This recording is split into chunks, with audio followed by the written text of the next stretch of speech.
क्योंकि न सिर्फ ये पटना की कुर्सी दांव पे लगी हुई है, अगर यहाँ गड़बड़ा गया तो दिल्ली की कुर्सी भी हिल जाएगी। तो बीजेपी जाहिर बात है कि पूरे घोड़े तो खोल देगी। तो वो नेपाल जैसा शासक भी हमारा 7100 एकड़ जमीन दबा के बैठा है और ऑन रिकॉर्ड है। ये बिहार का जी।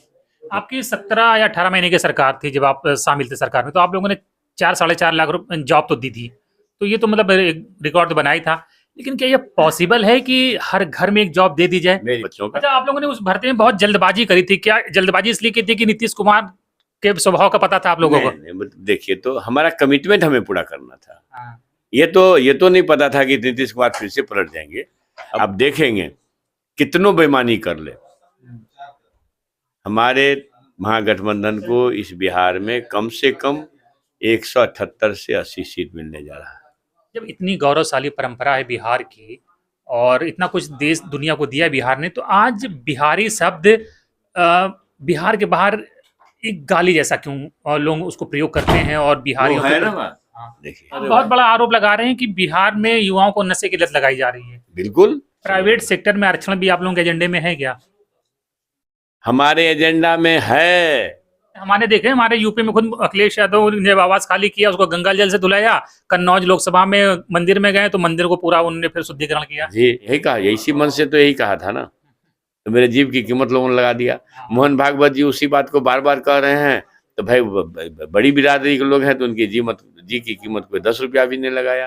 मोदी जी भी आए थे, उन्होंने कहा था कि इंटरनेट सस्ता कर दिया है, लाखों जॉब्स हो गई, रील बनाओ मौज करो। अच्छा, एक बात बताइए, आदमी को आटा की जरूरत है कि डाटा की जरूरत है? हम कंपेयर करते हैं, हमारे यूपी से कंपेयर करते हैं तो बहुत पीछे मुझे दिखता है। तो मतलब अपलिफ्ट होगा कि मतलब ऐसी इलेक्शन वो तो होते रहेंगे खाली 5 साल में? देख, जंगल राज का याद दिलाते हैं। वो जंगल राज में आप लोगों ने ऐसा क्या किया था कि उसको जंगल राज बोलते हैं आज भी?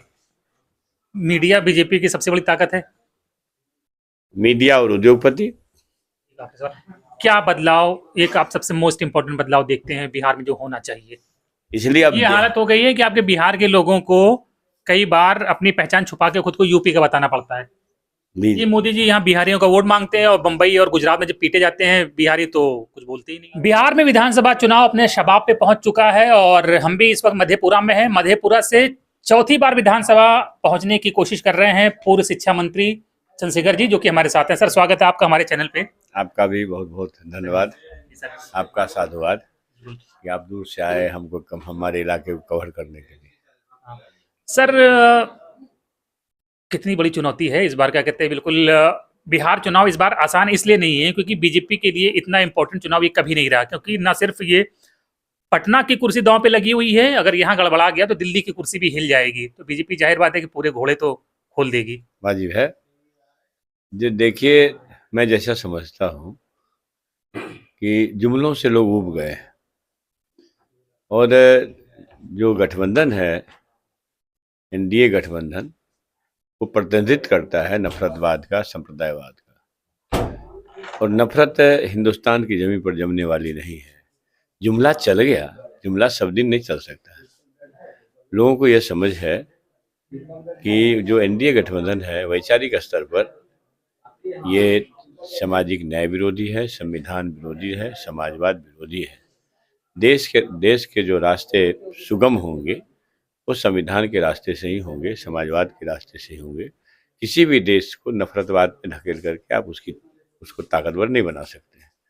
नफरतवाद किसी भी समाज के लिए, देश के लिए बहुत ही अभिशाप है, वो बहुत ही खतरनाक डिजाइन है। दुर्भाग्य देखिए कि जिन लोगों का जो संघवाद, मनुवाद का प्रतिनिधित्व करते हैं, देश की आज़ादी में जिनका रत्ती भर भी योगदान नहीं है, जिनके पुरखों का, वो राष्ट्रभक्त होने का दावा करते हैं। इसका भी कले खुल चुका है। 4 इशू है, मैं जैसा समझता हूँ। ये जुमला पढ़ के आए थे, 56 इंची है, सीमा सरहद की चौकसी करूँगा। सीमा सरहद की चौकसी में 100% फेल है साहब। ये 56 इंच वाले हैं। अब देश की आवाम समझ रहे हैं कि 6 इंची भी नहीं, इनका 0 इंची है। घट गया, 50 इंची घट गया, 0 इंची है। मैं समझता हूँ अब 6 इंची हो सकता है कुछ लोग मानते हों, लेकिन मैं समझता हूँ 0 इंची है और समाज भी वही समझते हैं। लेकिन मीडिया तो मेरा ये कहना है कि सब दिक्कत कहाँ है। चीन तो चीन, पाकिस्तान तो पाकिस्तान, आपको शायद इस बात की जानकारी होगी जरूर, मैं समझता हूँ कि नेपाल जो हमसे मोहब्बत का रिश्ता, दोस्ती का रिश्ता और छोटे भाई का रिश्ता रोटी रखा बेटी है, का भी रिश्ता था। रोटी बेटी का रिश्ता, लाखों लोग परिवार यहाँ के वहाँ रिश्ते में बंधे हैं और एक ही सोशल स्ट्रक्चर है। और हमारा इलाका जो खास करके यहाँ से तो हजारों हजार नहीं लाखों परिवार का बहन बेटी का रिश्ता है, वहाँ के लोगों का भी यहाँ रिश्ता है। तो वो नेपाल जैसा शासक भी हमारा 7100 एकड़ जमीन दबा के बैठा है और ऑन रिकॉर्ड है ये। बिहार का जी, मैंने बिहार का 7100 एकड़, तो भारत का 7100 एकड़ हुआ, 7100 एकड़। वो दैनिक भास्कर का 2 साल का पहले का रिपोर्टिंग है, जो अभी तक मुक्त नहीं हो गया। अब समझिए चीन लद्दाख में घुस जा रहा है, चीन अरुणाचल प्रदेश में गांव बना रहा है, गांव का नाम बदल रहा है। तो ये 56 इंची वाले चुप हैं और मीडिया तो मीडिया है, उनको दिखता नहीं है। ये सब इश्यूज जो हैं बिहार चुनाव में काम कर रहे हैं, जनता तक पहुंच रहे हैं। तो हर तबके के लोग होते हैं ना, एक तबका है बुद्धिजीवियों का जो वो देख रहे हैं कि भाई लोग जुमला पढ़ने वाले लोग हैं। दूसरा तबका है किसानों का, किसान बाट जोड़ रहा है कि 2022 कब आएगा, कब हमारी आय दोगुनी होगी। भाई मजाक है, 2022 तक डेडलाइन किए थे माननीय प्रधानमंत्री जी, 2022 को गुजरे हुए अब 3 साल हो गया भाईजान। किसान तो अपनी तरक्की छोड़िए, अपनी इज्जत बचाने में, मतलब प्रतिष्ठा बचाने में भी सक्षम नहीं हो पा रहा है। यूपी में आज खाद न मिलने से किसान ने सुसाइड कर लिया। मैं कह रहा हूँ ना, हर जगह वही स्थिति है भाईजान। मतलब जो आयत को दुगुनी करा रहे थे वो आधी आय पर भी काम नहीं कर रहा है, तो आत्महत्या तो मजबूरी है ना उनकी, कर्ज के बोझ से दबे हुए किसान होते हैं। हम छात्र बेरोजगार खोज रहे हैं। तो सर इतनी प्रॉब्लम है तो ये 14 के बाद से लगातार जीत कैसे रहे हैं, और क्या वजह है इनकी, क्या ताकत है? मैं उसी बात को कह रहा हूँ कि साहब आप समझिए कि 2-2 करोड़ नौकरियां दे रहे थे, पकौड़ा तलने का सलाह दे दिए, तो 2-2 करोड़ नौकरियां ढूंढ रहे हैं छात्र बेरोजगार कि कहाँ है भाई 2-2 करोड़ नौकरियां, कहाँ से 500 में गैस सिलेंडर मिल रहा है। महंगाई तो अद्भुत है, चरम पर है। 1,30,000 तक पहुंच गया सोना। लीजिए महंगाई तो वही ना, अभी तक स्टैंडर्ड सोने से नापा जाता है, और 130 तक पहुंच गया। तो ये सीधी बात है कि लोगों को ये समझ है कि जुमला पढ़ करके, धार्मिक उन्माद पैदा करके, नफरत बांट करके ये लोग सिर्फ सियासत करना चाहते हैं। एक दूसरी बात ये है कि साहब आपका काउंटर किन से है? एक ऐसा नौजवान जो रोजगार की बात करता है, जो कमाई दवाई की बात करता है, जो सुनवाई कार्रवाई की बात करता है, जो इस देश में जो इशू लाए हैं, हमारे सामाजिक न्याय के योद्धा आदरणीय लालू प्रसाद यादव जी के जो छोटे पुत्र हैं, इस देश में अगर मजलूम बेबस इंसान की किसी का चिंता करने वाला कोई व्यक्ति, आज के तारीख में, हम बीते दिनों की बात नहीं कर रहा हूँ, या बेरोजगारों के हित चिंता की बात, हितैषी अगर कोई है मजलूम बेबस इंसान और बेरोजगारों का, तो देश में नंबर 1 अकेला तेजस्वी प्रसाद यादव जी है। ये लोगों को समझ है जाति धर्म से अलग कि आदमी रोजगार की बात करता है, ये पलायन बचाने की बात करता है, ये गरीब परस्त नीति लाने की बात करता है। अब ये मजाक नहीं है ना कि 20 वर्ष से 400 रुपये में सामाजिक सुरक्षा पेंशन ले रहे थे लोग, चाहे वो दिव्यांगजन हो, वृद्धजन हो, या विधवा माता बहन बेटी हो। तो 400 रुपया 20 वर्ष से साहब 1 पैसा नहीं बढ़ा। तेजस्वी प्रसाद यादव जी ने इस बात को समझा नजदीक से। ये अडानी अंबानी के हाथ में देश लुटाने वाले लोग, हमारे कमजोर वर्ग के लोगों की कोई चिंता इसको नहीं है। तो उन्होंने 400 से 1500 देने का घोषणा किया। 1500 ही नहीं, अगर मेरी सरकार होगी तो 1500 दूंगा और प्रतिवर्ष समीक्षा करके 200 रुपया बढ़ाऊंगा या आवश्यकता के हिसाब से और बढ़ाऊंगा। ये तो समझिए, तो एक संवेदनशील सरकार 20 वर्ष से बिहार को चला रही है, उसको साहब सबसे कमजोर तबके के लोग ना सब सामाजिक सुरक्षा पेंशन मिलता है, और उसकी चिंता करने वाला कौन होता है? तेजस्वी प्रसाद यादव जी होते हैं। तो ये मजलूम बेबस और गुर्बत में जीने वाले लोगों का अगर सबसे बड़ा चिंतक कोई है तो उसका नाम तेजस्वी प्रसाद यादव जी है। आप ये समझिए कि अगर वो कब कहते हैं कि हम 200 यूनिट बिजली फ्री करेंगे, हमारी सरकार बनेगी, तो अब ये 1500 गए तब आप 1100 तक गए हो, तो यहाँ की आवाम तो 400 ढूंढ रहे हैं कि तेजस्वी आएंगे तो 400 और लेके आएंगे। तो तेजस्वी यादव जी ने कहा कि भाई हम 200 यूनिट बिजली फ्री करेंगे, 200 यूनिट बिजली फ्री करेंगे, तो आप 125 तक गए।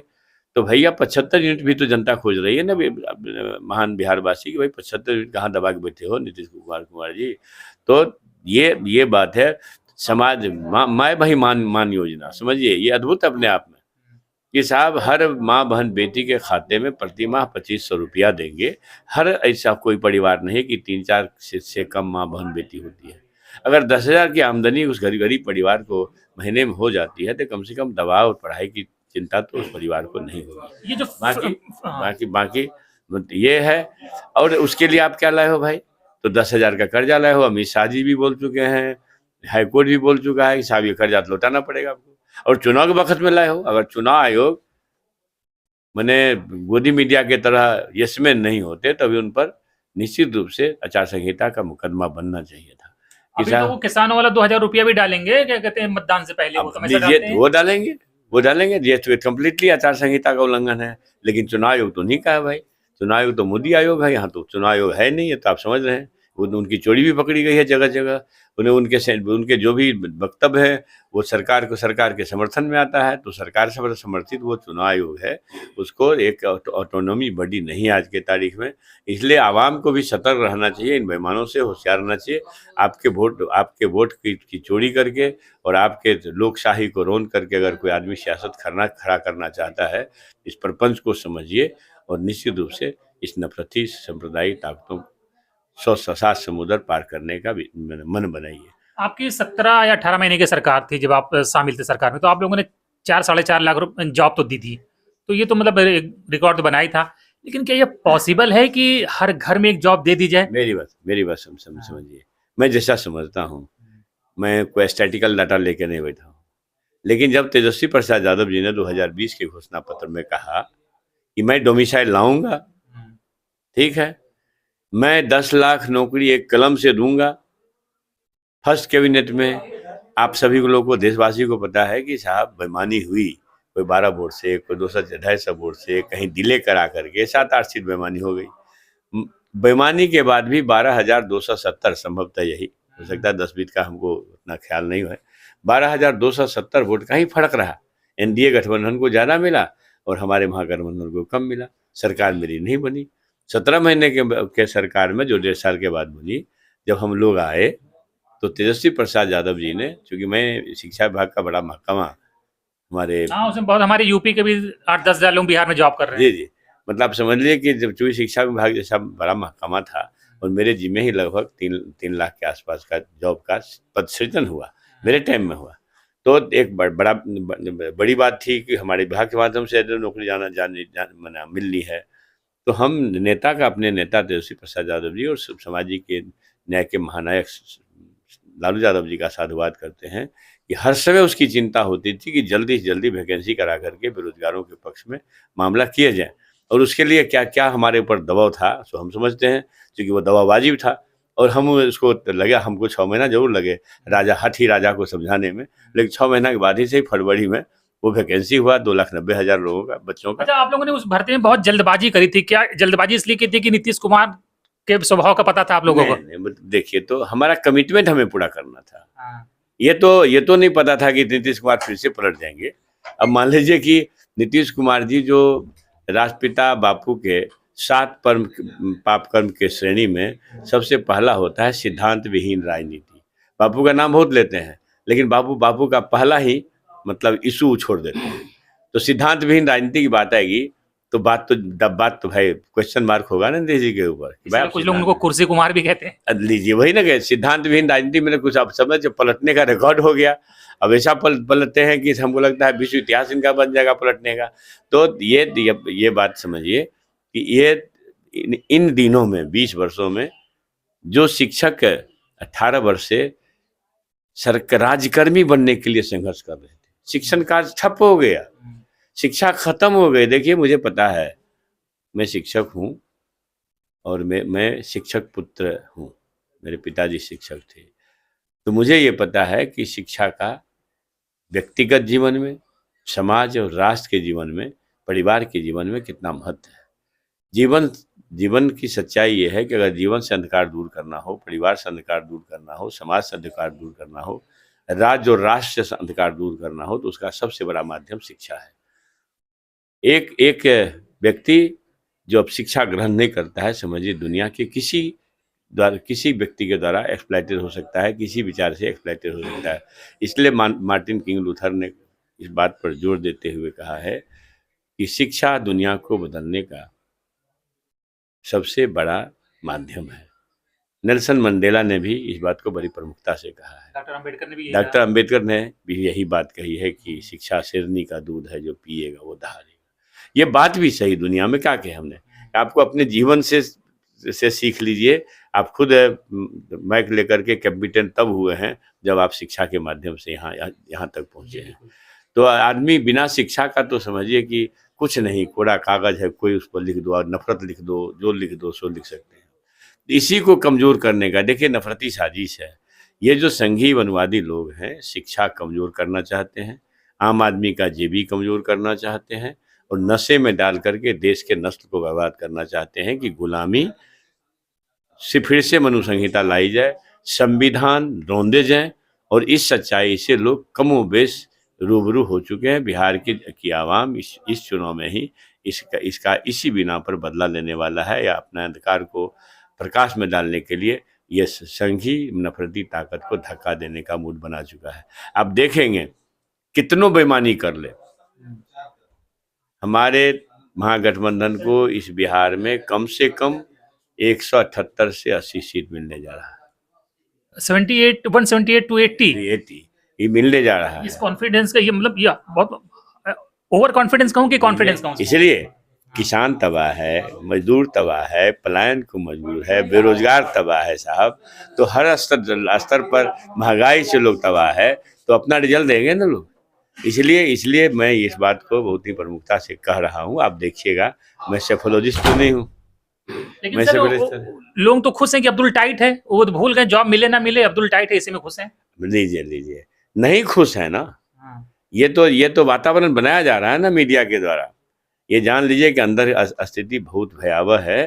पर यकीन मानिए, बिहार परिवर्तन की भूमि है, संघर्ष की भूमि है, शांति की भूमि है, गणतंत्र की भूमि है, गणित की भूमि है। परिवर्तन का इतिहास लिखना अगर कहीं से किसी धरती से शुरू हुआ है तो आप समझ लीजिए कि जेपी आंदोलन को याद कर लीजिए। बिहार ही देश में परिवर्तन लाया था। संघर्ष की भूमि को याद कर लीजिए। तो महान परंपरा, इससे किसी का इनकार नहीं। लेकिन सर फिरंगियों को खदेड़ने के लिए राष्ट्रपिता बापू को कोई माकूल जगह मिला तो भीती हरवा है ही मिला है, जो बिहार में है। तो सर भाईजान आप जानिए कि हर जगह के लोग बिकाऊ हो सकते हैं, लेकिन बिहार के लोग बिकने वाले नहीं। सर जब इतनी गौरवशाली परंपरा है बिहार की और इतना कुछ देश दुनिया को दिया बिहार ने, तो आज बिहारी शब्द बिहार के बाहर एक गाली जैसा क्यों और लोग उसको प्रयोग करते हैं? और बिहारियों है ना बात। देखिए, ये जो नफरती साजिश है, मैंने कहा आपको कि शिक्षा से आम लोगों को दूर करना है, संपत्ति से आम लोगों को दूर करना है और नशे में डालना है। इसी नीति के तहत नई शिक्षा नीति लोग बनाए हैं, जिस पर धीरे धीरे अमल कर रहे हैं। 89,000 स्कूलें बंद हो गई और अधिकतर स्कूलें वहां बंद हुई है जहां बीजेपी शासित राज्य है। तो ये जो मनु संहिता, संविधान को रोन करके मनु संहिता लाने का एक कदम है और उससे बिहार वासियों को सतर्क और वाकिफ होना चाहिए, सतर्क रहना चाहिए और वाकिफ होनी चाहिए। आप समझ लीजिए कि ये लोग 22 लाख करोड़ मुश्किल से 45, 46 या 36 उद्योगपति का माफ कर सकते हैं। इलेक्ट्रल बॉन्ड का घोटाला अलग है। तो 22 लाख करोड़ रुपया इतना होता है ना भाईजान, जो महज 35 या 45 उद्योगपतियों का माफ किया गया, वो इतना होता है कि देश के करोड़ों किसान मजदूर का 6 बार कर्जा माफ हो सकता है। आपके बिहार का 7 साल का जीडीपी हो गया बजट। अब लीजिए, तो मेरा ये कहना है कि मैंने आम गरीब मजदूर किसान की चिंता उनको इसलिए नहीं है कि आप हमारे समाज को धार्मिक उन्माद में ले जा करके अपना सियासत की रोटी सेकनी है। और जो संघी पढ़ाई है, जो बंच ऑफ थॉट है उनका, कि आम आदमी का अगर जेबी कमजोर कर दोगे, 2-3 मित्र उद्योगपतियों के हाथ में पूरे देश की मिल्कियत दे दोगे, शिक्षा से मरहूम कर दोगे, जो नियोजन नीति शिक्षा को खत्म करने की नीति है, शिक्षा से महरूम कर दोगे, तो आराम से सोचने विवेक की क्षमता खत्म हो जाएगी। नशे में डाल दोगे, जिस दिशा में देश आप जानते हैं कि नहीं, सूखा नशा जो कभी बॉम्बे का पार्ट होता था, गाँव में बिक रहा है नशा। मतलब बिहार में नशेबाजी पहुंचने के ड्रग्स पहुंचने लीजिए कह रहे हैं, तो गांव में बिक रहा है भाईजान। उड़ता बिहार हो गया तो उड़ता पंजाब के बाद। भैया मेरे, मैं ये कह रहा हूँ कि ये कंस्पिरेसी है, ये नशा सूखे नशे को लाया गया है, आ गया है, ये बात मत समझिए। और ये संघी मनुवादी मतलब साजिश का पार्ट है कि हम अपने नस्लों को बर्बाद करें। अब तो समझ रहे हैं कॉन्टैक्ट नीति कब से आई है, शिक्षा में कॉन्टैक्ट नीति कब से आई भाईजान, जब से एनडीए सरकार बनी है। पेंशन किसका खत्म किया गया है साहब, जो हम ओपीएस के लिए आज देश संघर्ष कर रहा है। भाई आप बताइए तो सही, 30 बरस 35 बरस कोई एक लाइफ स्टाइल में जी जाता है, एकाएक उसकी आमदनी आप खत्म कर देते हो, आप कौन सा शासन चला रहे हो? बहुत बड़ा आरोप लगा रहे हैं कि बिहार में युवाओं को नशे की लत लगाई जा रही है। बिल्कुल, जो हमारा नस्ल है, जो भविष्य बनाएगा देश का, उसको नशे में ढकेल करके उससे नौकरी छीन करके, और हम ये क्या कहें कि 20 बरस के अंदर ये कॉन्ट्रैक्ट नीति और सोर्सिंग नीति, ये क्या है?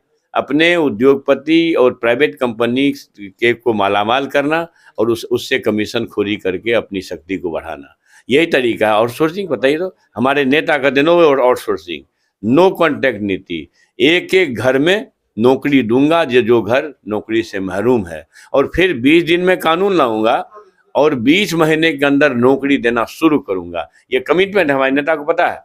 प्राइवेट अडानी अंबानी और देखिए तो कह रहे थे हवाई चप्पल वाले को हवाई जहाज चढ़ाएंगे, हवाई चप्पल वाले को आप एक कौड़ी माफ न किया, और हवाई जहाज वाले को तो आप लाखों लाख करोड़ माफ कर रहे हैं। मित्रों की सरकार है। मित्रों की देखिए तो अपने चंद उद्योगपति मित्रों के हाथ देश को बेच करके अब परमानेंट गुलामी थोपने की कोशिश है। जो आदमी शक्तिहीन हो जाए शिक्षा से और संपत्ति से, बोलने की कुवत न रहेगी, तो गुलामी वर्षों वर्ष तक, लाखों सैकड़ों वर्ष चलाई जा सकती है। इसी नीति पर काम कर रही है। हमारे बिहार के आवाम इस मामले में बहुत ही सतर्क और होशियार है। मैं उम्मीद करता हूं कि महान बिहारवासी इसी चुनाव में, 25 के विधानसभा चुनाव में जबरदस्त शिकस्त दे करके इनको प्राइवेट सेक्टर में आरक्षण भी आप लोगों के एजेंडे में है क्या? हमारे एजेंडा में है कि आप आउटसोर्सिंग कॉन्ट्रैक्ट नीति खत्म हो जाएगी। जब आउटसोर्सिंग कॉन्ट्रैक्ट नीति खत्म हो जाएगी, चपरासी से लेकर कलेक्टर तक, शिक्षक से लेकर के प्रोफेसर तक, और कांस्टेबल से लेकर के एसपी तक की नियुक्ति जब होगी साहब, सरकारी नियुक्ति होगी, पहले की तरह होगी। पहले भी तो सरकारें चलती थी। ये सारा कॉन्ट्रैक्ट नीति, आउटसोर्सिंग नीति आया है बीजेपी गवर्नमेंट में, बीजेपी शासित गवर्नमेंट में। अब देख, दलित पिछड़ों को जॉबलेस करने के लिए आए।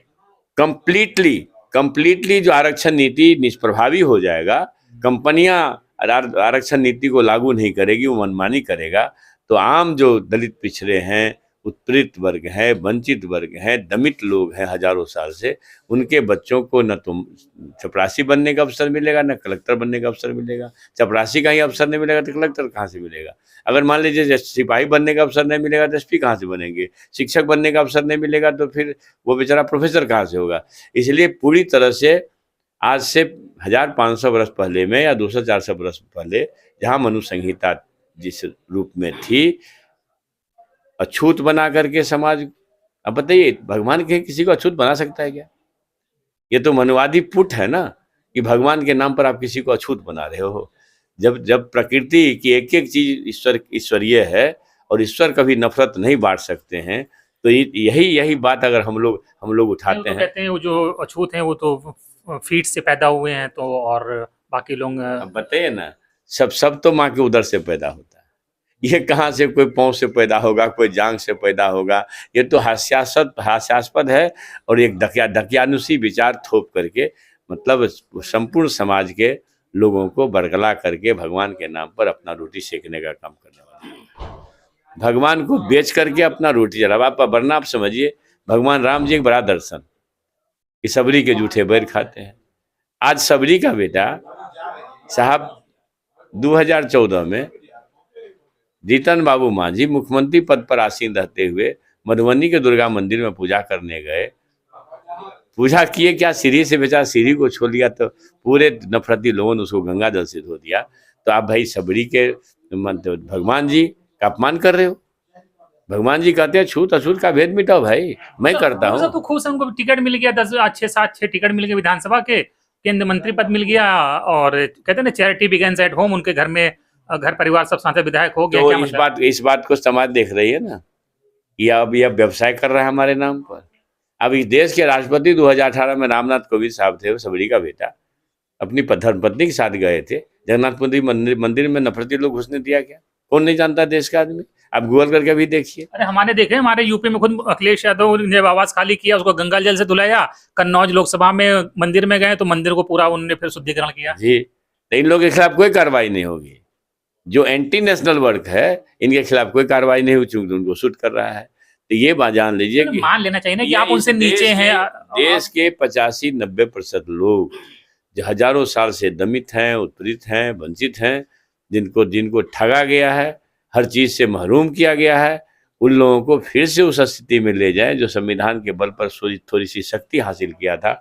डॉक्टर बाबा साहब भीमराव अम्बेडकर ने जो दर्शन का काम किया और बड़ा एक हथियार दिया, मतलब गरीबों तो को। ये सर बहुजन या दलित पिछले समझ क्यों नहीं पा रहे हैं कि 90s की शुरुआत में, 90 के दशक की शुरुआत में लालू यादव, मुलायम सिंह, काशीराम का जो कमाई थी वो जिस तरह से बहुजनों की सरकारें बन रही थी बैक टू बैक, तो कैसे खो गई, कैसे मतलब लॉस हो गया वो सारा जो फाइटिंग से कमाया था, आंदोलन से कमाया था, वो सब तो अब लग रहा है कि बहुत पीछे छूट गया। अच्छा, तो मैं बेईमान हो जाऊं?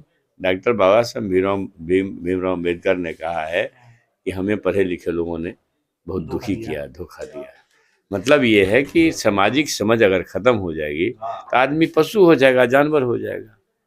देखिए, ईश्वर, परमात्मा, प्रभु, खुदा कभी भी नफरत बांटने का सीख नहीं दे सकते। वो हर समय हर जीव से, हर इंसान से मोहब्बत की बात सिखाते हैं। ये नफरती लोग अपना दुकानदारी चलाने के लिए भगवान का नाम तो लेते हैं, लेकिन भगवान के किए गए कार्यों का नहीं करके ईश्वरीय शक्ति का, ईश्वरीय विचार का समझ बंटाधार रोज कर रहे हैं। अब लीजिए, जब मान लीजिए भगवान राम जी, मैं जैसा समझता हूँ भगवान राम जी शायद जाति व्यवस्था से दुखी होंगे, क्योंकि उस समय तक जातियां आ गई थी ना, रजक जी, केवट जी, सबरी माता, अहिल्या देवी। तो आप समझिए कि भाई वो एक बड़ा दर्शन में फिर कह रहा हूँ, मैं यही कहा, इसी मन से तो यही कहा था ना। तो मेरे जीव की कीमत लोगों ने लगा दिया। मोहन भागवत जी उसी बात को बार बार कह रहे हैं। तो भाई बड़ी बिरादरी के लोग हैं तो उनकी जी की कीमत को 10 रुपया भी नहीं लगाया। मैं ओबीसी समाज का हूँ तो मेरे जीव की कीमत 10 करोड़ लोगों ने लगा दिया। ये जो 10 करोड़ लगाने वाले लोग हैं जाति देख करके, यही लोग देश का दुश्मन है। मोटा मोटी लालू प्रसाद जी कहेंगे, चूहा पकड़ने वालों, घोंगा सितवा डोका चुनने वालों, मछली पकड़ने वालों, सुअर चराने वालों, बकरी चराने वालों, पढ़ना लिखना सीखो, तो वो जेल जाएंगे, नफरती साजिश के शिकार होंगे। तेजस्वी प्रसाद यादव में तेज है, हो सकता है नफरतियों को लगता है कि अरे ये तो बिना चप्पल वाले को, बिना क्या कहते हैं, करीने से सजे हुए वस्त्र वाले की बात को पहुंचा देगा दिल्ली तक। ये दिल्ली में एक बड़ी शख्सियत खड़ा कर सकता है, तो उसको पर मुकदमा डालो। उसके उनके भ्रूण हत्या की तैयारी कर रहा है लोग। लेकिन मैं समझता हूँ कि बिहार के आवाम इस भेद को समझ रहे हैं। इस चुनाव में ही जबरदस्त शिकस्त मिलेगा नफरती शक्ति को, और सामाजिक न्याय और समाजवाद झंडा बरदार होगा। जो हजारों साल से ठगे गए लोग हैं उनका कल्याण होगा, हर गरीब का कल्याण होगा। एक सवाल और ले लेते हैं। मोदी जी भी आए थे, उन्होंने कहा था कि इंटरनेट सस्ता कर दिया है, लाखों जॉब्स हो गई, रील बनाओ मौज करो। अच्छा, एक बात बताइए, आदमी को आटा की जरूरत है कि डाटा की जरूरत है? ये रील्स की जरूरत है कि पेट की जरूरत है? आज रोटी कपड़ा मकान, रील से भी बहुत जॉब क्रिएट हुई है, लोग पैसा कमा रहे हैं। वो तो पकौड़ा से भी जॉब कर रहे हैं, पकौड़ा तलना भी जॉबे है।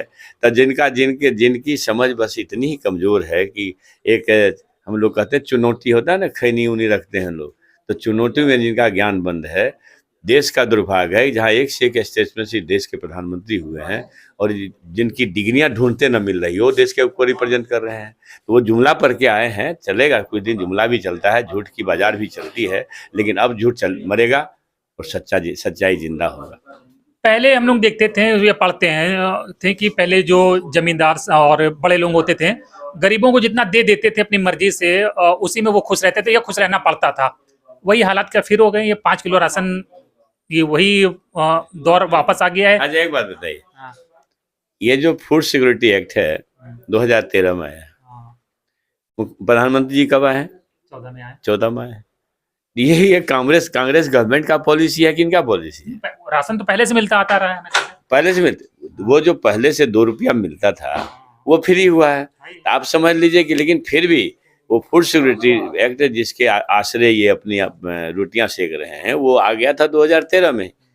मैंने कांग्रेस तब तक कांग्रेस गवर्नमेंट बदल गई, नए लोग आ गए तो उस पॉलिसी से अपना रोटी सेक रहे हैं। वरना आप समझिए कि 5 किलो अनाज पर अगर करोड़ों परिवार जी रहा है तो देश के आम आवाम की स्थिति क्या है कि वो 5 किलो अनाज के लिए बैठा हुआ है, सरकार का बाट जो रहा है। इसका मतलब आपके जितने भी डिंग हैं, पैतरे हैं विकास के, देश के विकास के, सारे झूठे साबित। हालात बदलेगा। बिहार हम कंपेयर करते हैं, हमारी यूपी से कंपेयर करते हैं तो बहुत पीछे मुझे दिखता है। तो मतलब अपलिफ्ट होगा कि मतलब ऐसी इलेक्शन बहुत होते रहेंगे खाली 5 साल में? देखिए, एक सूरमा आएगा, तेजस्वी प्रसाद यादव जी, महान बिहारवासी 25 में लाने जा रहे हैं। पलायन रुकेगा, बेरोजगारी दूर होगी और गरीबों का कल्याण होगा। अब समझ रहे हैं किसके दिमाग में अब समझ थी भाईजान कि हम प्रत्येक माँ बहनों के खाते में 2500 रुपया डालेंगे? लोग तो अडानी अंबानी की चिंता कर रहे हैं। हमारे नेता को पता है 22 लाख 25 लाख करोड़ इलेक्ट्रल बॉन्ड, अगर ये सब को जो अगर कंट्रोल कर दिया जाए तो हर गरीब के को मौज होगा और नफरती लोगों का जो मंसूबा है वो चकनाचूर होगा।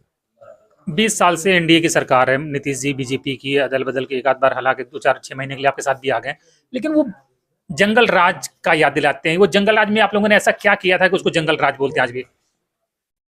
हमारे सामाजिक न्याय के महानायक जो हजारों साल से दमित, वंचित, पीड़ित, उत्पीड़ित आवाम है, उनके लिए जब हित चिंता की बात किए, गरीबों को जब आवाज दिए तो उसी को ये लोग जंगल राज कह रहे हैं।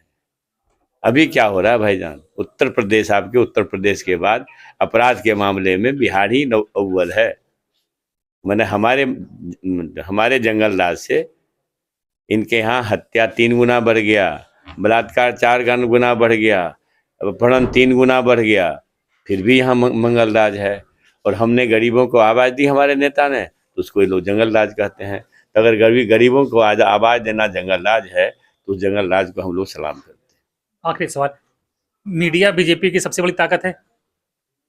मीडिया और उद्योगपति, आप समझ लीजिए कि जो अडानी अंबानी सरीखे लोग हैं इस देश के राष्ट्रीय चैनल में को एक तरह से खरीद चुके हैं। कहीं 60% शेयर है, कहीं 70% शेयर है। तो आप समझ लीजिए वो मीडिया अभी निष्पक्ष रह पाई है क्या? ये चौथा स्तंभ जो लोकतंत्र का है, लोकशाही का है, वो दम तोड़ रहा है। इसलिए लोग मौज कर रहा है। जिस दिन मीडिया निष्पक्ष हो जाएगी, 4 दिन टिकने वाली सरकार नहीं। लेकिन देखिए, इतिहास किसी को माफ नहीं करता। अभी नेपाल देखे हैं, मनुवाद हावी था तो ये वंचित दलित लोग सड़क पर आए, अमन पसंद लोग सड़क पर आए, प्रगतिशील लोग सड़क पर आए और 1 हफ्ता के अंदर प्रधानमंत्री बना के दिखा दिया। वो दिन दूर नहीं है। अगर ये लोग होश में नहीं आए, समय रहते सुधरे नहीं, तो नेपाल से भी बुरा हाल इन राजाओं का होने वाला है। क्या बदलाव, एक आप सबसे मोस्ट इंपॉर्टेंट बदलाव देखते हैं बिहार में जो होना चाहिए? रोजगार, नौकरी और गरीबी उन्मूलन। मैं 3 चीज कहा हूं, रोजगार, नौकरी, गरीबी उन्मूलन। अगर मान लीजिए बेरोजगारी एक तरह से भयावह स्थिति पैदा की है तो इसके लिए जिम्मेवार 20 साल का शासन है। अगर पलायन, बिहार में करोड़ों किसान मजदूर के बच्चे पलायन को मजबूर हैं, 3 करोड़ के आसपास ना, तो समझिए कि कितनी भयावह स्थिति है, डिंग इन लोगों का कितना है। और फिर जो भैया मेरे एनसीआरबी का डाटा ले लीजिए, या फिर आपके जो माली एजेंसी का जो विकास का जो पैमाना होता है, तो आप उसमें देखिए कि भाई आप विकास में कहाँ टिके हो, अंतिम पैदान पर टिके हो। तो आप देश के तमाम राज्यों से सबसे पीछे विकास दर है आपका, तो आप डिंग क्यों मार रहे हो? इसलिए अब ये हालत हो गई है कि आपके बिहार के लोगों को कई बार अपनी पहचान छुपा के खुद को यूपी का बताना पड़ता है। लीजिए, वो बताना पड़ता है, उनकी मजबूरी है बेचारे को। क्योंकि अब ये जो पलायन को मजबूर लोग हैं, दूसरे राज्य में काम करने जाते हैं, जबकि दूसरे राज्य के लोगों को भी इनके तकलीफ में शामिल होना चाहिए और उनके सेंटीमेंट का ख्याल रखना चाहिए। तो मजबूरी में लोग ऐसा करते हैं। मजबूर करने वाले कौन हैं? यही नफरती सियासती लोग हैं, पलटू चाचा हैं, जो 20 वर्ष से ये शासन को यहाँ पर जबरदस्ती से, कभी बेईमानी से, कभी इससे उससे, अभी तक 1 साल से, एक टर्म से तो बेईमानियाँ देख रहे हैं। ये मोदी जी यहाँ बिहारियों का वोट मांगते हैं और बम्बई और गुजरात में जब पीटे जाते हैं बिहारी तो कुछ बोलते ही नहीं है। नहीं बोलेंगे ना, क्योंकि भाई उस पर बोलेंगे तो उनकी कलें खुलेगी। और बोलने वाली मीडिया बोलने भी न देती है ना। मीडिया सही बात तो बोले ना। मीडिया का काम क्या है? जो मीडिया का काम है वो तो मीडिया करती नहीं है। अब मीडिया के आश्रय लोग शासन चला रहा है, झूठ के आश्रय शासन चला रहा है, नफरत के आश्रय शासन चला रहा है। इनको कुछ तो समाज को देना होना। अच्छा एक चीज बताइए, इस 11-12 साल के शासन में कोई एक काम कोई बता दे देश का आदमी जो कह दे कि नहीं मोदी जी को टिकना चाहिए, कोई एक काम, चाहे जो जिस भी फील्ड का हो। तो मिला जुला करके नफरतवाद संप्रदायवाद बहुत दिन चलने वाला नहीं अब्दुल है। को टाइट किया है ना जी, क्या कहे? अब्दुल को टाइट कर दिया क्या है। बात करते हैं? हमें नफरत के आग में झोंक करके आप देश को कमजोर कर रहे हो, देश की मिल्कियत को चंद उद्योगपति मित्रों के हाथ में दे रहे हो। अगर ये अब्दुल को टाइट करने के का नाम लेकर के आप सबको ठगने में लगे हुए हो। ये कलई खुल चुकी है। समय पर 2025 में ही हमारा जो 14 को गिनती होनी है ना, वो 14 के गिनती में परिवर्तन इतिहास लिखेगा बिहार, परिवर्तन का इतिहास लिखेगा। और फिर देश से नफरतियों का सुफरा साफ करने का की रणभूमि यही बिहार बनेगी। चलिए सर, बहुत बहुत धन्यवाद हमसे बात करने के लिए। बाकी आप प्रोफेसर साहब के इन तमाम विचारों पर क्या कुछ सोचते हैं कमेंट बॉक्स में जरूर बताएं।